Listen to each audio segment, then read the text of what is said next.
میں زران سے نکاح کرنے سے بہتر مرنا پسند کروں گی۔ وہ نفرت سے پھنکارتی میدان خانے میں موجود مردوں کے غصے کے گراف کو بلند کر چکی تھی۔ زران کی مٹھیاں خود بخود بھنج گئی تھیں۔ اب اس کے ماتھے کی نیلی رگیں ظاہر ہونے لگی تھیں۔ یہ لڑکی آج اس کا ضبط بری طرح آزما رہی تھی۔ اپریش اپنے گرد سے شال اتارتے زران خانزادہ کے قدموں میں پھینک دی۔ میرے نزدیک تمہاری عزت، تمہاری یہ اہمیت ہے مسٹر خانزادہ، اپریش نے نفرت امیز لہجے میں کہتے ایک ایک لفظ چھپایا تھا۔ اگر میں یہ نکاح کروں گی تو صرف اسفندیار خان سے، کیونکہ میں اسفندیار خان سے محبت۔ اپریش کے لفظ منہ میں ہی تھے کہ زران کے تھپڑ کی گونج پوری حویلی میں گونجی تھی۔ وہ بری طرح لڑکھڑائی تھی، اپنے گان پر ہاتھ رکھے وہ آنکھوں میں نفرت کی سرخی لیے زران کو دیکھ رہی تھی۔ بدن میں کپ کپی طاری ہو چکی تھی۔ وہ بمشکل ہی اپنے قدموں کے سہارے پر کھڑی تھی۔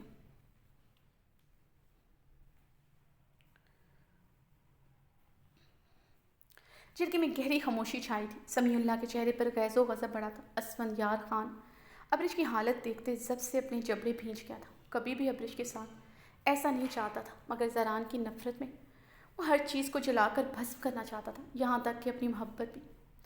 زران اپریش کے لرزتے وجود پر قہر بہا نظر ڈالتے اسے کلائی سے جکڑے۔ زنان خانے کی طرف بڑھا۔ چھوڑو مجھے، اپریش حلق کے بل چیختی اپنی کلائی زران خانزادہ کی گرفت سے چھڑوا رہی تھی۔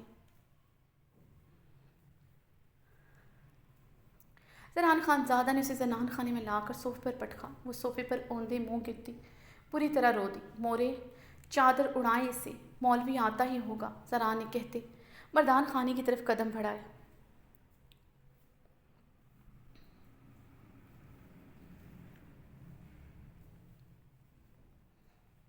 میں تم سے نکاح نہیں کروں گی زران خانزادہ، چاہے تم میرے ٹکڑے ٹکڑے کر ڈالو۔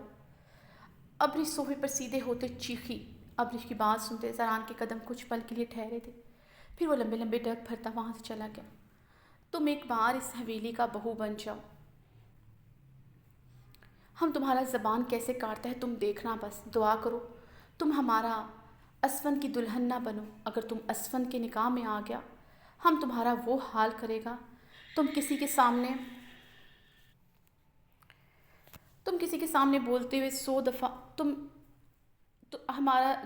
اگر تم اسفند کے، ہم تمہارا وہ حال کرے گا تم کسی کے سامنے بولنے کے قابل نہیں رہے گا۔ رزینہ خانم نفرت حقارت سے بولتے وہاں سے چلی گئی تھی۔ اپریش نے بری طرح روتے اپنے کانوں میں پڑی آویزوں کو نوچا تھا، منہ پر ہاتھ رکھتے بے بسی سے چیخیں مارتی روتی تھی۔